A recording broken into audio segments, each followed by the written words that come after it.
el daño antropológico, término que venimos usando, que usé por primera vez en la segunda Semana Social Católica en La Habana, en que le llamé desastre antropológico, como una consecuencia la más grave del sistema en el que todavía vivimos.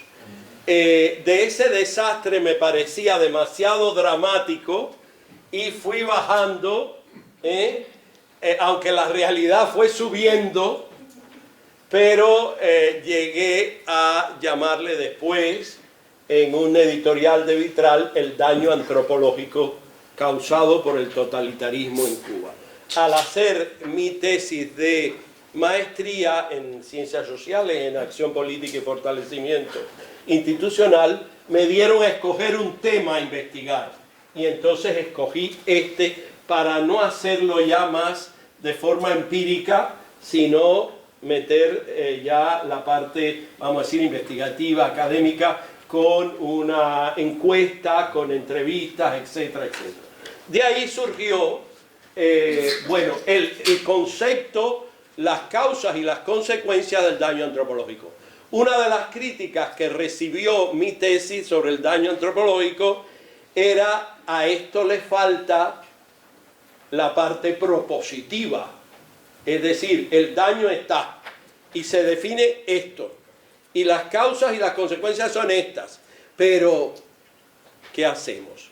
Y entonces, al darme la oportunidad a la Universidad Francisco de Vitoria de escoger un tema de investigación para mi tesis doctoral, entonces escogí la sanación del daño antropológico basado en los fundamentos antropológicos filosóficos en la obra de José Martí, el más grande humanista que ha dado Cuba.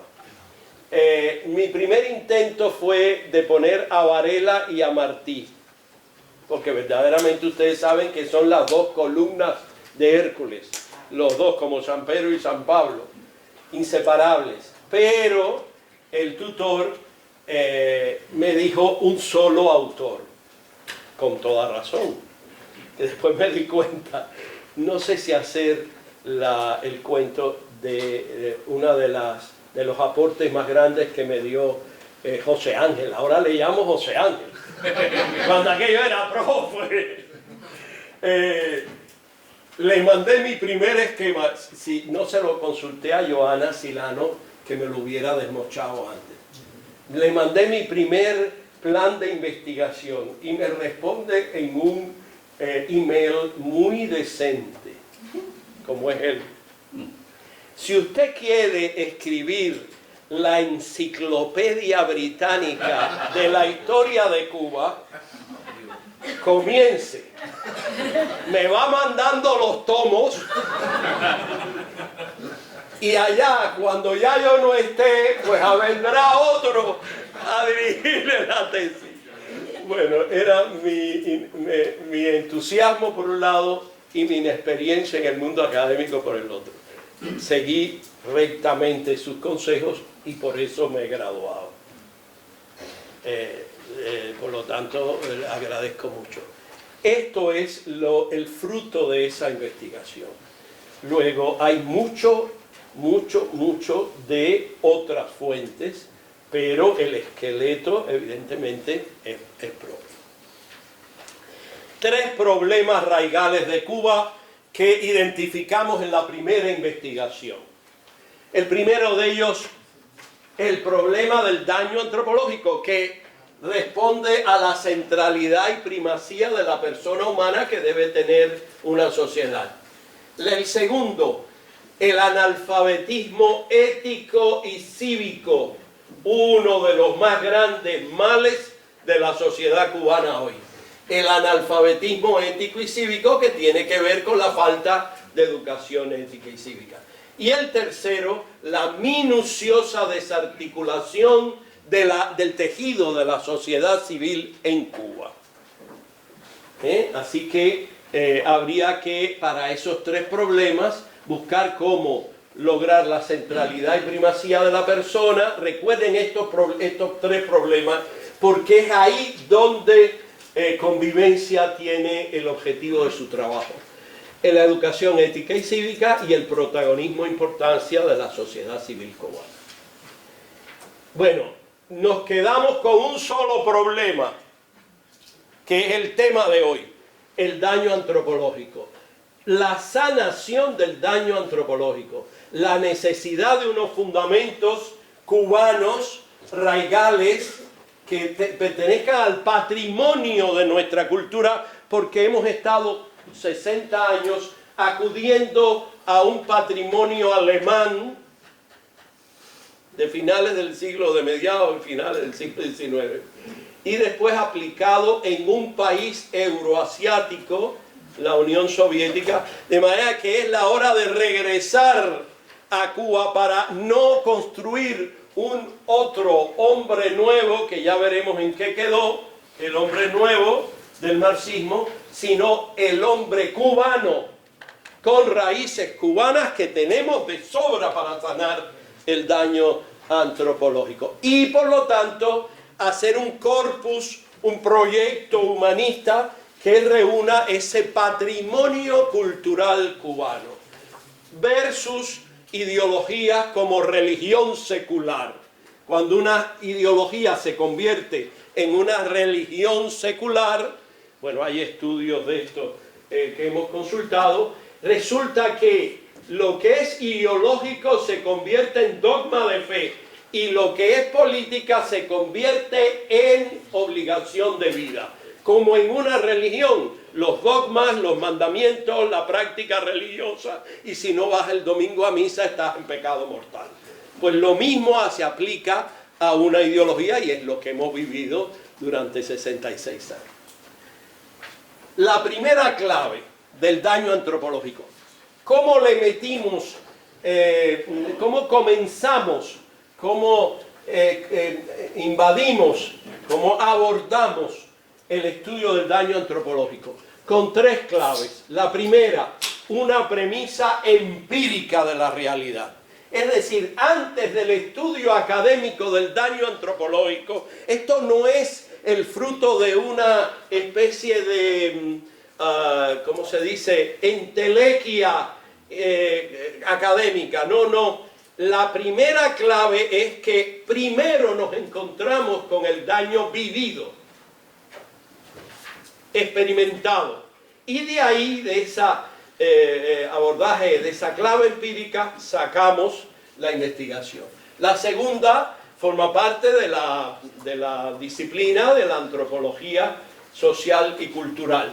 Discutimos si una está dentro de la otra, si lo social está dentro de lo cultural, etc., pero no es ese el objetivo de esta conferencia. Y la tercera, un retrato robot que escribieron en el libro Dictadura Totalitaria, Autocracia, Friedrich y Brzezinski en el año 68, pero que si usted lee las características, se lo recomiendo, las características, el retrato hablado del totalitarismo, es impresionante la vigencia que tiene. ¿Y ahora? Iván. El apagón. El apagón, yo dije hoy. Bueno, los abordajes. 5 abordajes. Todo esto es diciendo cómo estudiamos el daño antropológico. 5 abordajes. El primero, desde la antropología sociocultural, ya lo dijimos. El segundo, desde una antropología de inspiración cristiana. Dice de inspiración cristiana, no una ideología demócrata cristiana. Las bancadas. No. Por algo se empieza. No, en realidad recuerden que una cosa, ellos lo saben mejor que nadie, es una investigación confesional y otra cosa es una inspiración para estudiar un tema. Es decir, no podemos negar que el autor y quien hizo la investigación tiene un sustrato católico, no, es decir, no me avergüenzo, al contrario, me honro y todo lo que tengo es gracias a eso. Luego, pero es una investigación para todos, no es confesional.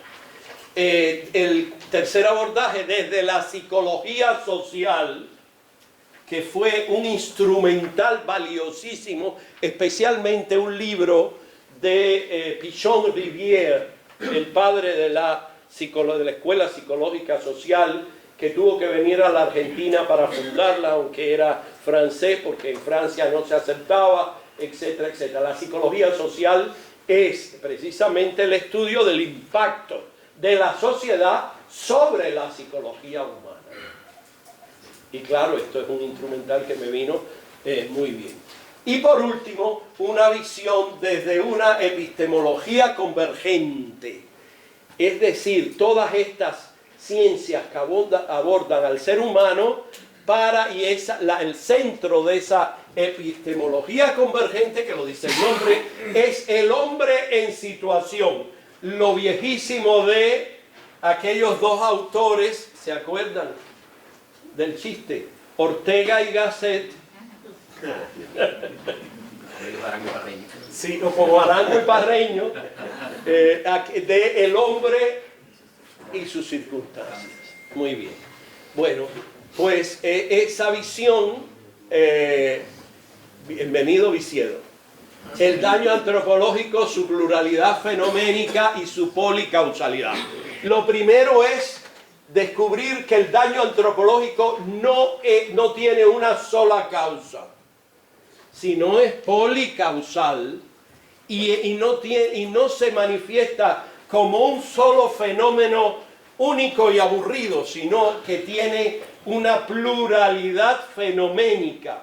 Es decir, se manifiesta de distintas maneras y ya lo veremos en las consecuencias. Y aquí viene la definición. Vamos a caballo, ¿saben? Está acabando, doctor. Sí. Vamos muy rápido, pero recuerden que esto tiene encuestas, tiene entrevistas, tiene todo el basamento de la investigación.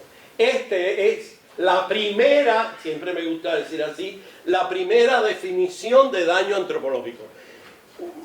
Aquí había, se lo comento con toda honestidad, había una especie de complejo del autor. Sí, porque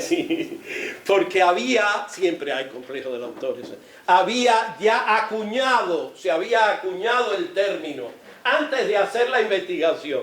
Entonces había que evitar sobre todo el sesgo, la cosa de que la subjetividad y todo este asunto que todos ustedes conocen. Pero gracias a Dios pude parir esta definición que ha pasado por no sé cuántas revisiones. Por lo tanto, ustedes pueden encontrar cualquier otra definición, pero lo que vale es esta. Es bueno decirlo porque como todo trabajo investigativo va puliéndose. Por ejemplo, Yasmani puede ser que haya sido testigo, pero Yoandi también, de un psicólogo, profesor del instituto, ¿cómo se llama?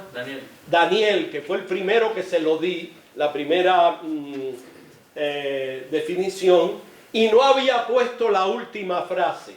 Parecía como que el daño antropológico podía cambiar la esencia de la persona humana.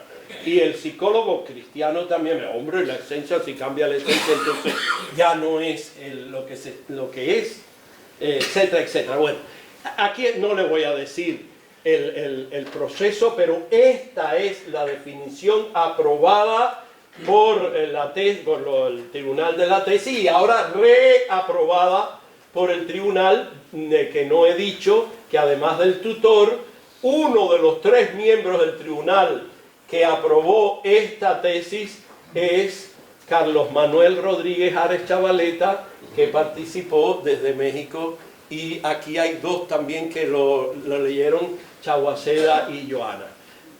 Lo he dividido en renglones como en la primaria, para que vean que no soy todavía doctor. Para su mejor comprensión, como se decía. Bien, es el debilitamiento, la lesión o el quebranto, fíjense ustedes el carácter ascendente del daño. Debilitamiento, más grave todavía, lesión, ya una herida, y lo máximo del daño antropológico, el quebranto de la psicología o de la sanidad mental de la persona. Esa es la primera trilogía o trinidad. Sería bueno que nos fijáramos en las tres trinidades, en las tres trilogías de la definición. Debilitamiento, lesión y quebranto. Por lo tanto, hay gradación en el daño. Lo primero que hay que aprender es que cuando se dice es el daño antropológico, hay que averiguar qué nivel de daño, como en cualquiera, que hay médicos, clínicos, doctorazos, etcétera, que hay, como se dice también en el cáncer, etapas. Entonces, esa es la primera trilogía. La segunda es, ¿qué es lo dañado? Y hay otra trilogía. Las tres facultades fundamentales de toda antropología. La facultad cognitiva, aquí, miren para acá, gente que no sabe pensar, gente que no aplica la lógica, gente que repite una ideología, etc. La cognitiva, la emocional, la inteligencia emocional, dañada profundamente por el totalitarismo en Cuba. La gente puede ser un genio, tener 3 doctorados, 2 carreras, pero cuando llega al nivel de aquí para abajo, hay un divorcio entre y que es el volitivo, el de las manos. De manera que la inteligencia emocional está o debilitada, o lesionada, o quebrantada. Y eso se ve en el comportamiento relacional. Es decir, en las relaciones humanas, en las relaciones de noviazgo, en las relaciones de matrimonio, en la amistad que uno dice, pero tantos años y te ha traicionado. Pues sí, porque hay un daño antropológico en la facultad emocional, es decir, en la inteligencia emocional. Esto hace muy vulnerables a los ciudadanos, porque a lo mejor, oigan bien esto, razonan bien, pero a la vuelta de la esquina le fallan las emociones, los sentimientos y las pasiones. No canalizan o bloquean. Aquí hay un psicólogo cura. Entonces, perdona, padre. No canalizan, sino... Sí, ahora me he dado cuenta que está así, ¿eh? Estoy pensando. Ya tiene la próxima, estoy pensando. Y por fin, la tercera facultad, la volitiva. Es esa especie de flojera. Mira como algunos de ustedes hacen así. Hay como una especie de flojera en los cubanos. Otros no. Nunca, todo. Mira, hay una cubana que hace una maratón. No hay flojera de ningún tipo aquí. Física. Espero que de todas. La emocional y cognitiva. Pero la flojera volitiva, oigan bien esto, es una de las explicaciones de por qué no duran los proyectos en Cuba. Teníamos un nuncio con el señor Estela, que ahora es cardenal Estela, que decía, ustedes tienen proyectos increíbles, pero duran 2 meses. Los objetivos muy claros, el propósito, la finalidad, pero se acaban, se desinflan. ¿Qué pasa? El daño antropológico en la facultad volitiva. Es decir, la falta de persistencia, de perseverancia, de estar 10 años aguantando a los mismos aquí delante, como ustedes, por ejemplo. Ahí no están dañados. Ahora bien, este daño volitivo de la facultad volitiva también produce una especie, no es miedo, no es anomia, es desorganización de la autoridad interior del ser humano. Es un fenómeno increíble, pero constatable. Sí, tú ves que mi mamá decía, mi madre, que no les abrume el daño antropológico, después veremos la sanación. Pero mi mamá decía, es que parecen gallinas cuando le cortas el cuello. Ustedes han visto una gallina. Y donde quiera que hay una persona dañada, recuerden que hay grados, pero hay algunos que están fracturados en lo volitivo, y voy a aplicarlo al ámbito de la iglesia.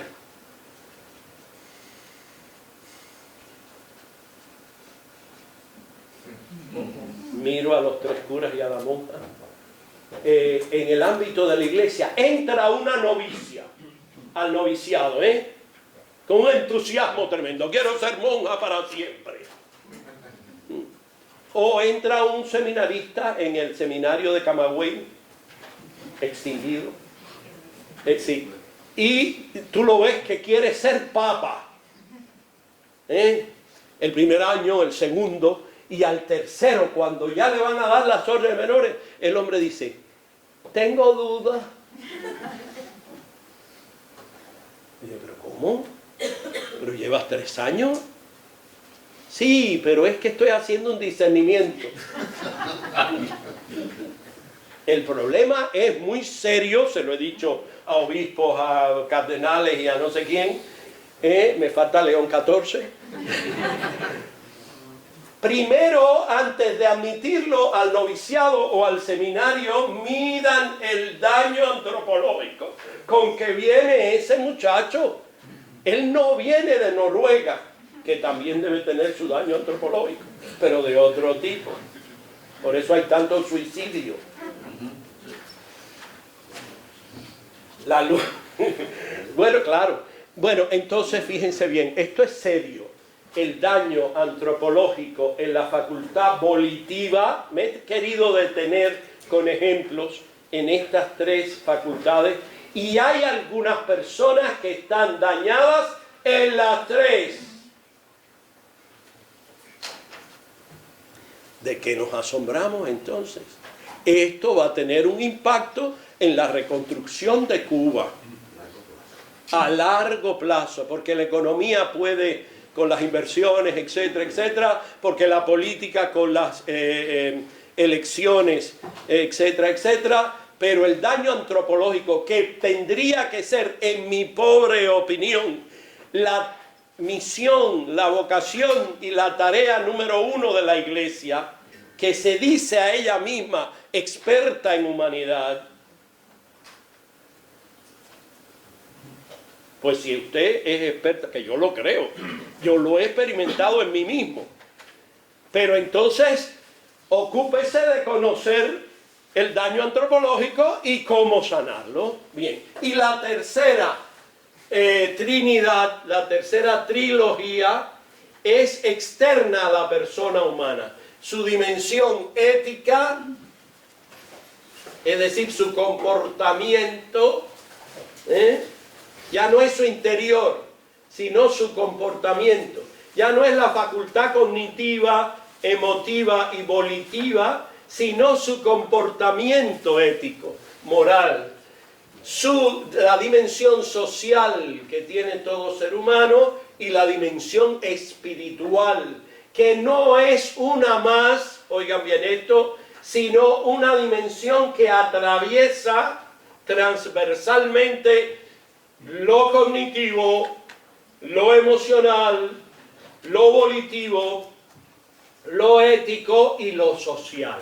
La dimensión espiritual no es una capa, no es una aureola, que es la vida interior de la persona. Aquí no estamos hablando de religión, estamos hablando de la dimensión espiritual, que puede ser cultivada por la religión, pero todos nosotros tenemos una dimensión espiritual. Bueno, pues el daño antropológico puede dañar la moral, es decir, el comportamiento, puede dañar las relaciones sociales y la cochambre existencial, que es otro término que investigaré en mi segundo doctorado.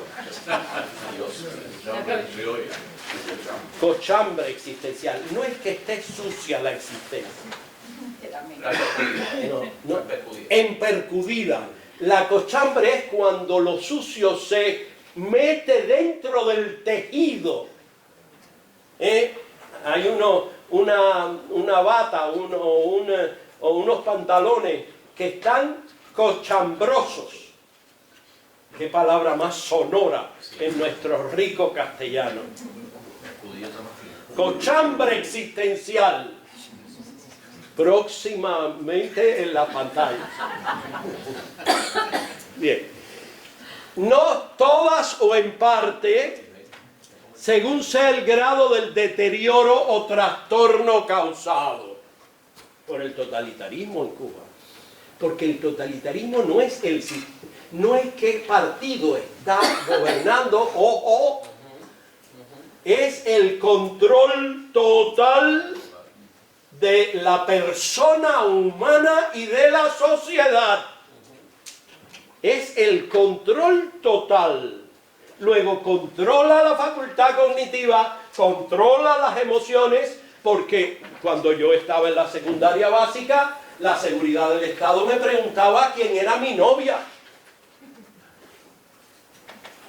Y ustedes dirán, ¿y para qué? ¿Qué tiene que ver eso con la política? Pues sí, tiene que ver porque un sistema totalitario averigua quién es tu relación. Se mete por ahí. Hurga en tus sentimientos. Yo tuve una novia, no voy a decir nombre, que fue mandada. Y nos intercambiamos anillos. Bueno, estoy haciendo confesiones increíbles. Esto no forma parte de la tesis. Jura que no forma parte de la tesis. Ah, ay,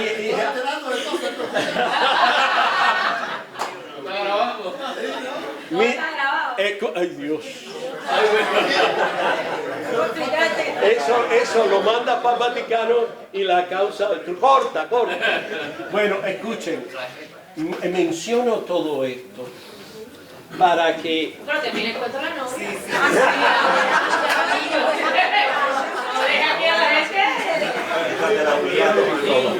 final no es daño antropológico. Será parte del daño, no decir el nombre. Ah, sí, no, claro. Pero siempre... Pero ¿por qué ¿a quién ustedes creen que entrevisté primero? A mí mismo. Pertenecíamos a un círculo literario en el Preguiteras, en el campo. Y de pronto había como una especie de identificación literaria. Ella escribía poesía, yo ensayo, siempre pesado. No me salía la poesía, pero ella sí me la recitaba. Y no sé cuánto. Bueno, y nos hicimos novios en el instituto de segunda enseñanza. Cuando era el tercer año, cuando cada cual fue a coger su carrera, ella pidió psicología. Y yo quería estudiar sociología. Quería estudiar daño antropología. Ya, desde entonces. Pero, bueno, no me la dieron por ser católico en el año 74. Y ella cogió psicología. Se fue para la Universidad de La Habana, yo me quedé en agronomía, no sé cuánto. Un día, cuando ya yo tenía 3 hijos, por eso no sabes nada. Cuando yo tenía 3 hijos... Yo soy el hijo de esa relación.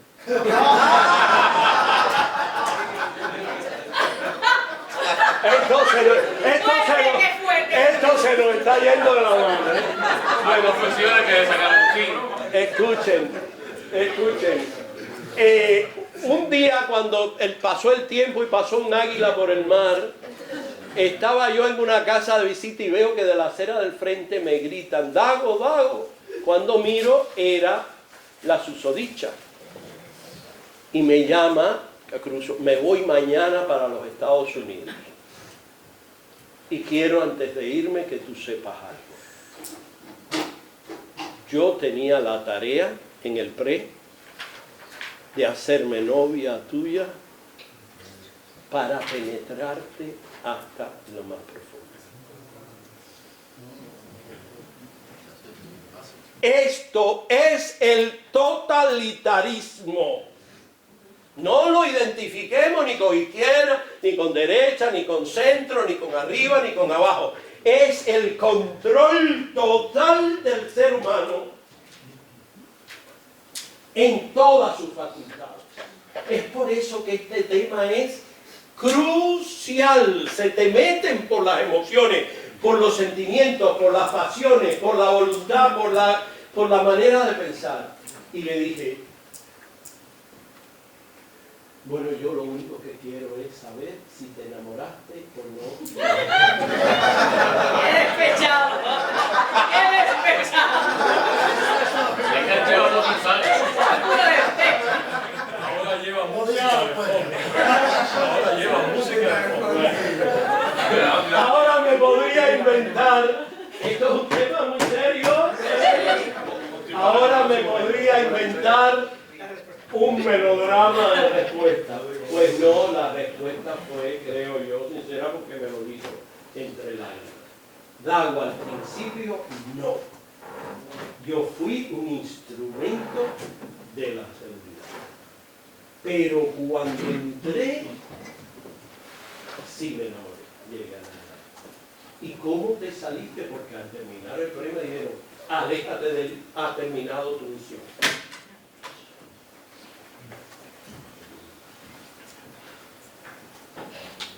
Esto es el daño antropológico. Lo otro es la tesis que Ajejas tuvo que zumbarse. Pero parte, le dije que la primera clave, ¿qué cosa era? Existencial, era empírica. Lo que pasa es que había que estudiarla. Bueno, pues muy bien. No obstante, y aquí viene la clave, no obstante conservarse siempre la esencia de la persona humana y su dignidad intrínseca. Es decir, podemos encontrarnos con la persona dañada en las tres facultades y en las tres dimensiones y estar en el quebranto total. Esa persona, no obstante, tiene toda su dignidad y todos sus derechos y toda su esencia, que es la imago Dei, la imagen de Dios que trae de fábrica cada ser humano. Si no, esto es lo que ha aportado el ateísmo. Como no cree que hay una trascendencia no religiosa, una trascendencia en la esencia del ser humano, es lo que tú traes de fábrica es trascendente, quieras tú o no, seas ateo, agnóstico o mahometano. Hay una parte espiritual que permanece y esa no importa el daño. Esto es lo que salva para la sanación. Este es el puente para la sanación. Y como hemos hablado tanto de casos, me voy a saltar las causas. Todo el que quiera esta presentación se la puede pedir después a Yoandi. Causas del daño antropológico: invierte la vida en la verdad, menoscaba la libertad, entroniza una sola ideología, la imposición de un partido único, el adoctrinamiento mediante un sistema educacional, usar todos los medios de comunicación para la propaganda, el uso de la represión, violencia verbal, mediática, física, psicológica, la separación de los miembros de la familia y el uso de un enemigo externo para crear una plaza sitiada. Estas son algunas de las causas que salieron en las entrevistas. Sigue el control de la economía, la desarticulación del tejido, la disolución de los tres poderes clásicos, la organización de una estructura capilar de delación, estructura capilar de delación. ¿Saben lo que son los capilares, verdad? No es exacto, lo más finito. Es aquella muchacha que escribía poesía. Un capilar. El amplio y perdurable control discrecional de la Iglesia, reescribir la historia, la existencia de un liderazgo mesiánico y carismático, la lucha de clases como práctica usurpando el lugar cívico y la creación de un neolenguaje. Consecuencias: lesiones a las facultades de la persona humana, ofuscación de la inteligencia, debilitación de la voluntad, afectación de la inteligencia emocional y la desecación de la dimensión espiritual. Disecación debe decir, no desecación. Disecación de la dimensión espiritual. Incoherencia entre lo que se cree, se piensa, se siente, se dice y se hace, doblez, simulación, despersonalización, masificación, relativismo moral por no tener una conciencia bien formada, analfabetismo ético, cívico y político, falta de proyecto de vida, falta de un proyecto de vida, y se cree que viniendo para los Miami se quita eso, se cura eso. Y no, ni para Madrid, ni por la calle del Alcalá con la falda almidonada. La falta de proyecto de vida es el crimen de lesa humanidad más grande que produce el totalitarismo en la persona humana. Lo he experimentado. La destrucción de la autoestima, el adormecimiento de la conciencia crítica, el miedo paralizante, crece el odio, la venganza, la violencia verbal, mediática, física, familiar, social. ¿Cuántas veces me han dicho comunista aquí? A mí.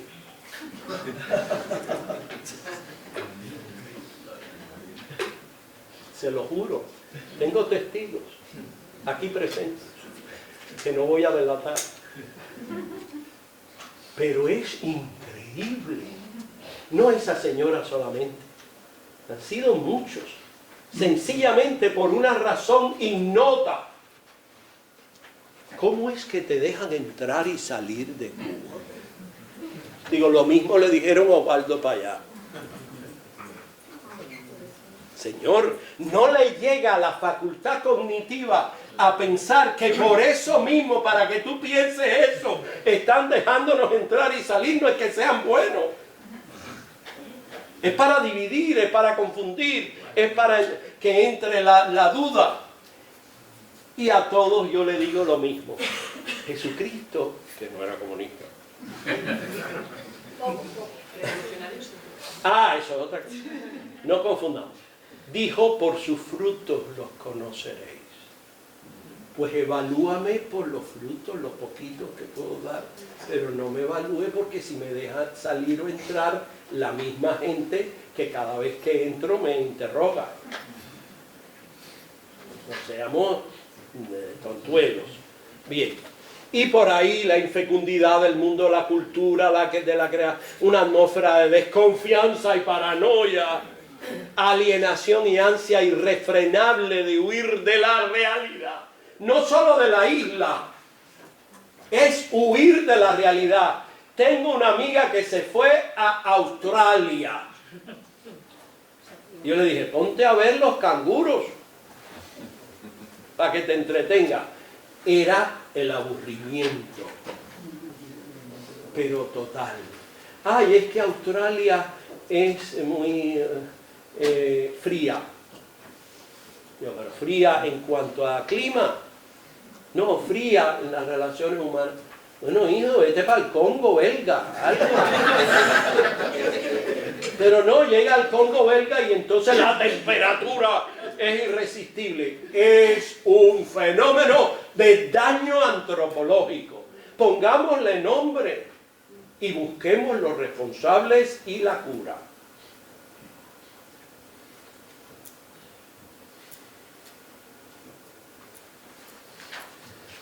Y ya, llegó al fin. Bueno, este es el objetivo, investigar. Y estos los otros objetivos. Bueno, he encontrado, usé un programa de computación que se llama Atlas.t, Atlas.t, increíble para la búsqueda bibliográfica. Le metí los 28 tomos de la edición crítica del Centro de Estudios Martianos digital, me lo consiguió Michael Aledo, que está por aquí, a lo mejor ustedes lo conocen, y se mete unas palabras o frases o temáticas clave.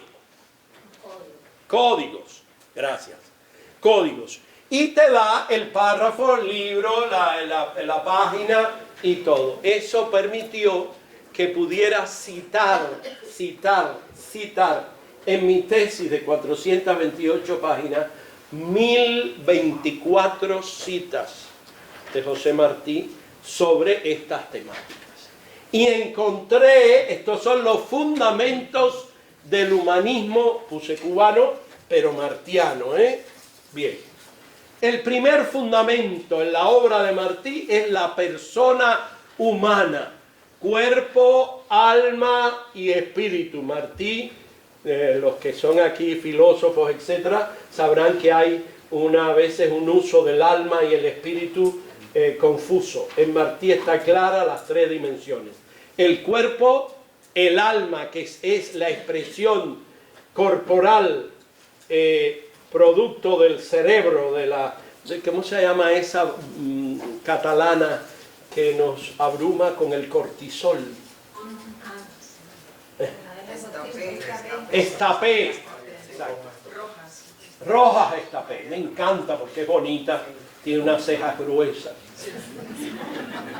Pero parece ser que la Estapé cree que todo el funcionamiento del ser humano está en la segregación del corticol y la otra, ¿cómo se llama la otra sustancia? Los que la siguen aquí, díganlo, sin pena. Sí, las endorfinas. Serotonina, gracias.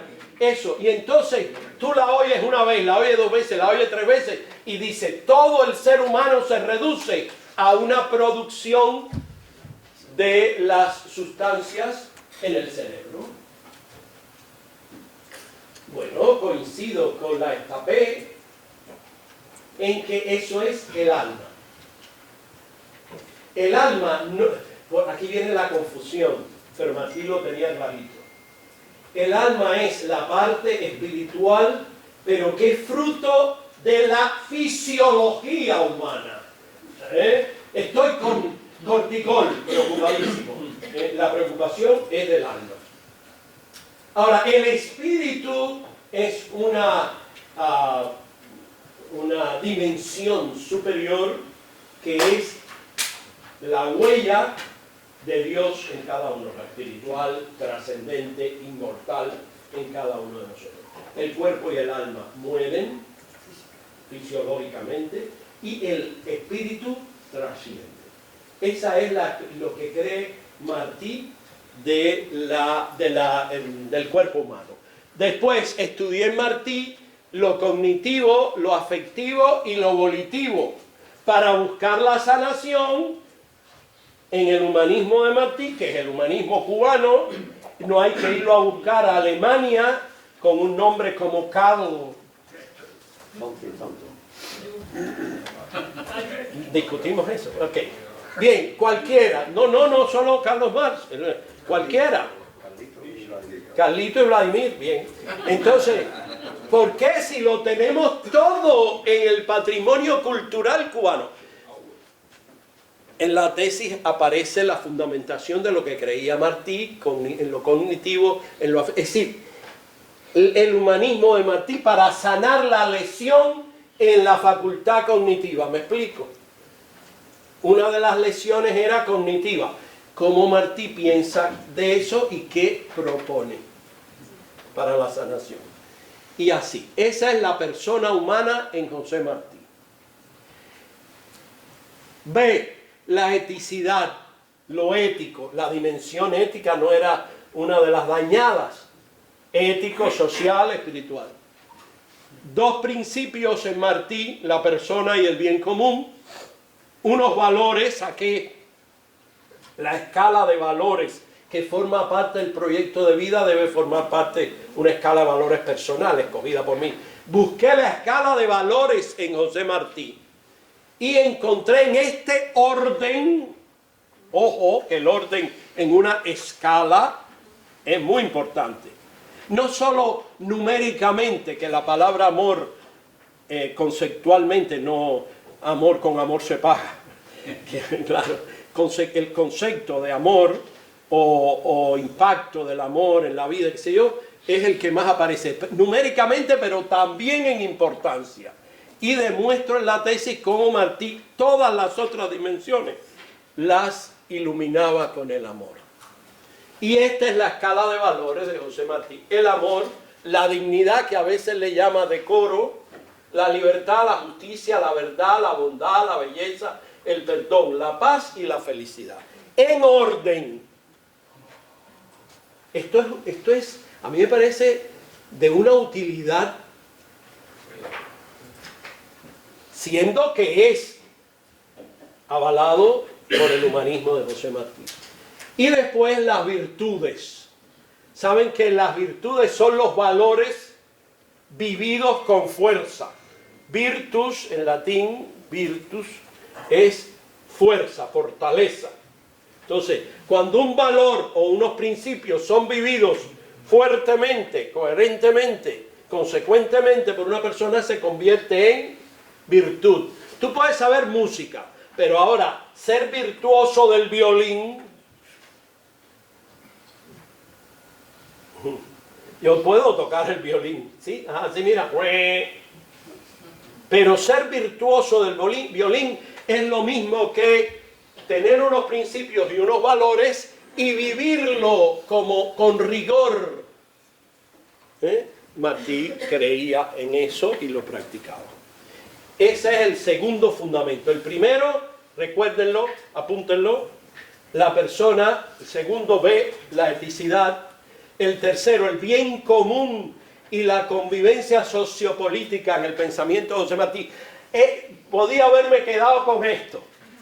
Ojo, como nuestro compromiso es social y político, vamos a reducir a Martí a este tercer fundamento. No, Martí es el de la persona humana, es el de la ética primero que el bien común y la convivencia sociopolítica. Esta surge de aquella. Y estudio qué piensa Martí de la nación, la cultura, la política, la república, la democracia, los partidos, el gobierno, la economía y la crítica al socialismo y al capitalismo en José Martí. ¿Y qué concepto tiene de nación diferente de república? ¿Y qué concepto tiene de cultura diferente al arte? Que es una parte, etc.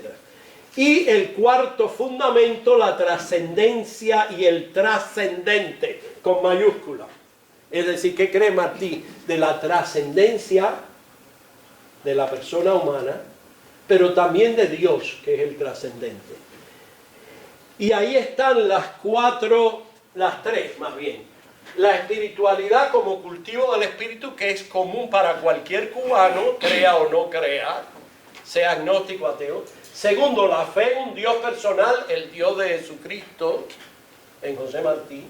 La religión en su dimensión personal y social, en José Martí. Y la última, que creo que es un aporte importante. ¿Por qué José Martí fue anticlerical? Que lo fue. Entonces, impacto del patronato regio en la religiosidad de Martí. España elegía, tenía el privilegio que le dio el Vaticano de elegir a los obispos. Padre, esto no tiene nada que ver con la actualidad. Lo aclaro para todos. Nada que ver. Los obispos que nombró el patronato regio, es decir, el rey, y que el Vaticano aprobaba, como en China, con la diferencia de que el patronato regio era español, y el patronato chino es chino, y el patronato caritativo es cubano. De caridad. ¿No? Entonces, ¿qué pasa? ¿Cuál es el problema? Oigan bien esto. Que Martí se encontró con obispos que no se parecían al obispo Espada, de quien dijo lo que dijo, que era el más cubano de todos los obispos de España. Los obispos eran pro España y Martí era un independentista, y los curas nombrados por esos obispos, aquellos curas que siguieron la orientación de sus obispos anti-independencia, que llamaron fascinerosos a los mambises, hubo curas que siguieron esa línea y otros curas que no lo siguieron. Entonces Martí va a los Estados Unidos, se encuentra con el caso de un cura que excomulgan, ¿verdad? Y entonces está viendo y hace una comparación preciosa que pongo en mi tesis. Diferencia el fundador y la esencia de la Iglesia de su desempeño histórico.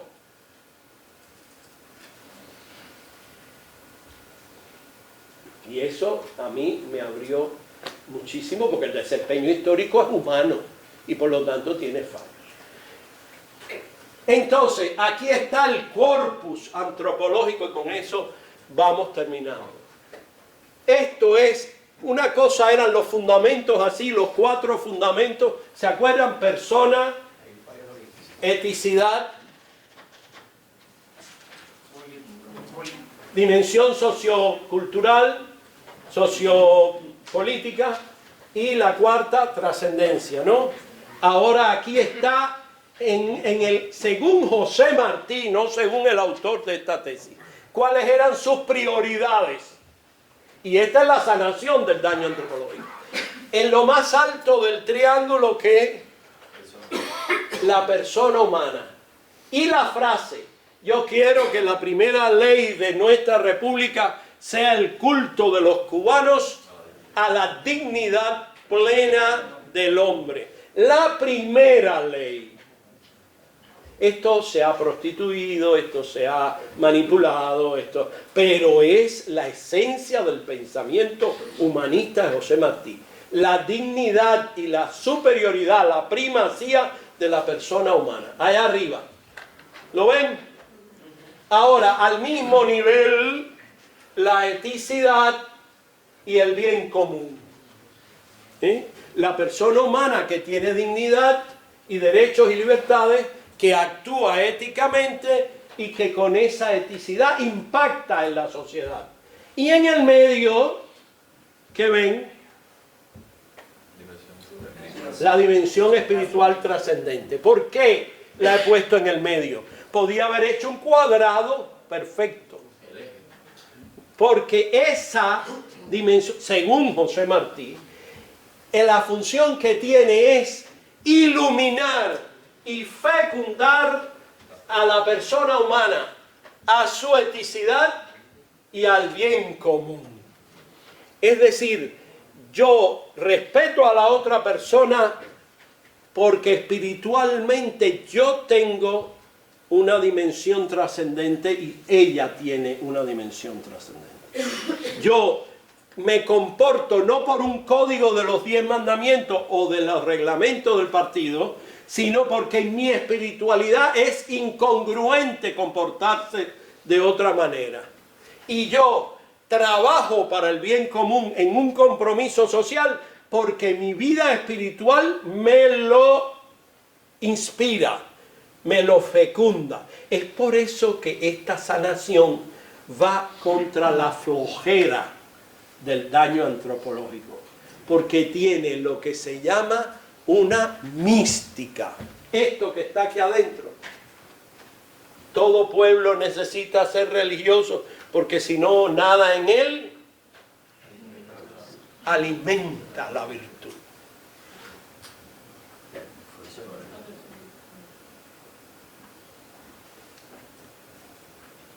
Este es el cuerpo del humanismo martiano que serviría y sirve, creo yo, por lo que he estudiado y porque lo creo firmemente, para la sanación del daño antropológico.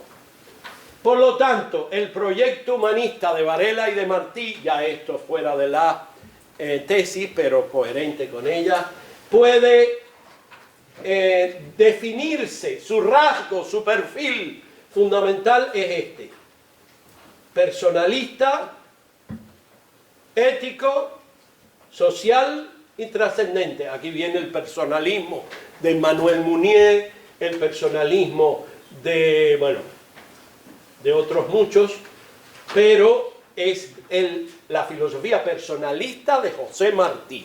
¿Qué quiere decir personalista? Cuidado que el término se confunde con individualismo. No acepten más decir que una persona que es un mesías, que es un populista, que es un salvador del mundo, tiene una ética personalista. No, tiene una ética individualista. La persona, la definición de persona, tiene una dimensión social intrínseca.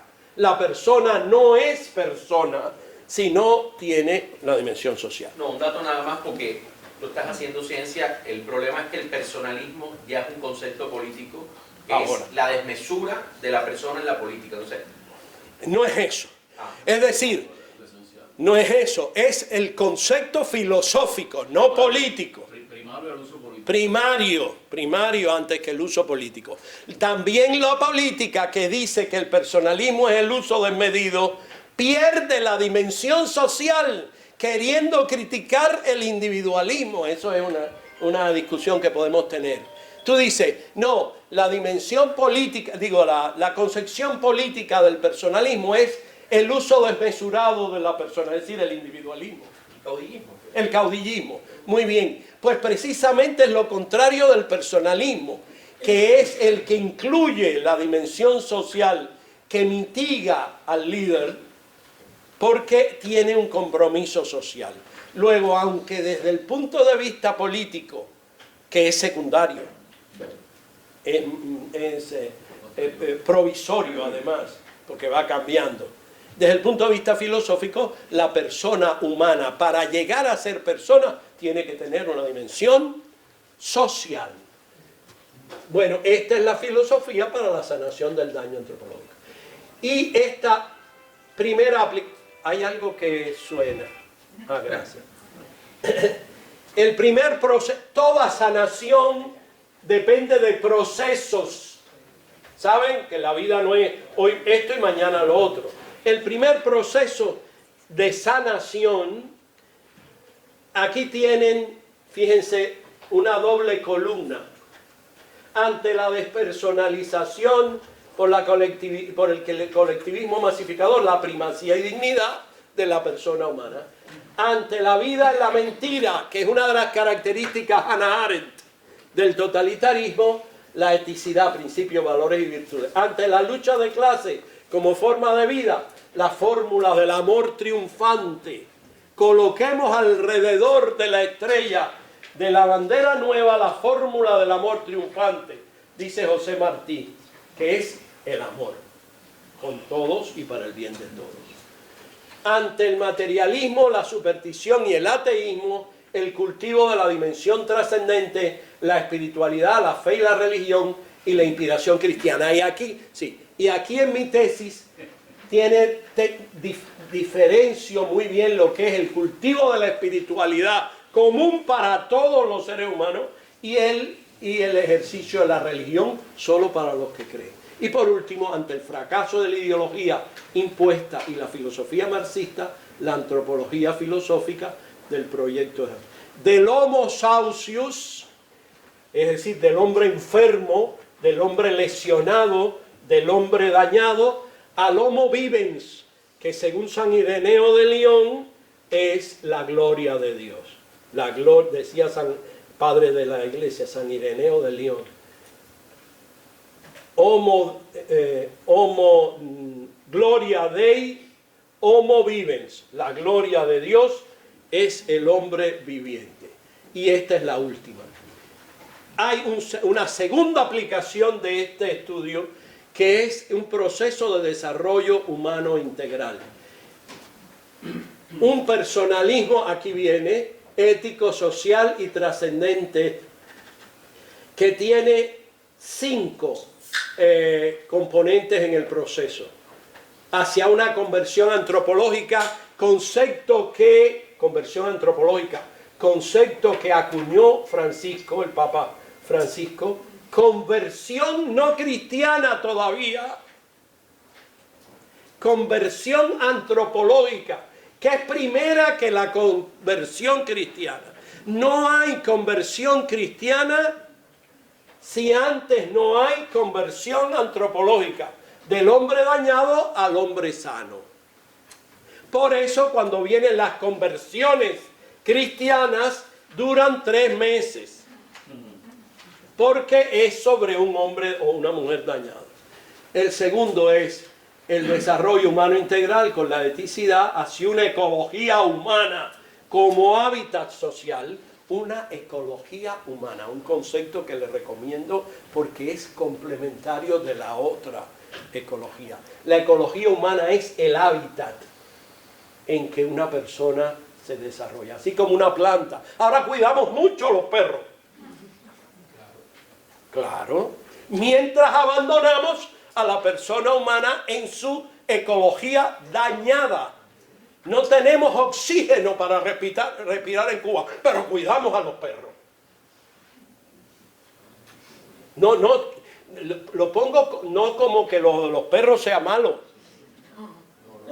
Cuidado que me fusilan. Pero si digo aquí, pero fíjate la reacción, Si digo aquí que los derechos humanos son violados todos los días, a todas horas en Cuba, dice, sí, pero los perritos los recogemos de la calle. Es muy duro. Es muy cínico, es muy rompedor, está bien, pero en mi experiencia es terrible. Por eso pongo como tercer proceso la ecología humana. Si para los perros y los gatos y las plantas y los árboles y las aguas y el aire que respiramos tenemos tanto cuidado, mañana lo veremos en la conferencia de Isbel. ¿Por qué no hacemos un hábitat para los seres humanos? ¿Por qué no buscamos el equilibrio medioambiental, político? Bien, y el último, hacia una democracia de calidad, que es un concepto en un ambiente político, y hacia una espiritualidad madura. Bueno, esta es la frase que le ha dado origen a todo esto, y que ustedes se saben prácticamente de memoria. Si esta frase, ¿por qué la hemos abandonado en Cuba? Léanse la frase, ella sola es la tesis. Ella sola es la tesis. Y dice Martí, porque si en una cosa de mi patria me fuera dado preferir un bien a todos, es su opción fundamental. Un bien fundamental que de todos los del país fuera base y principio, este es el personalismo de José Martí, fuera base y principio, no está diciendo bobería, base y principio, y sin el que todos los demás bienes serían falaces e inseguros, eso es para que no le quepa la menor duda. Lean. Y sin el que los demás bienes serían falaces, mentirosos e inseguros, ese sería el bien que yo prefiriera. Yo quiero que la ley primera de nuestra república sea el culto de los cubanos a la dignidad plena del hombre. Obras completas, editorial Ciencias Sociales, tomo 4, página 270. Y muchas gracias.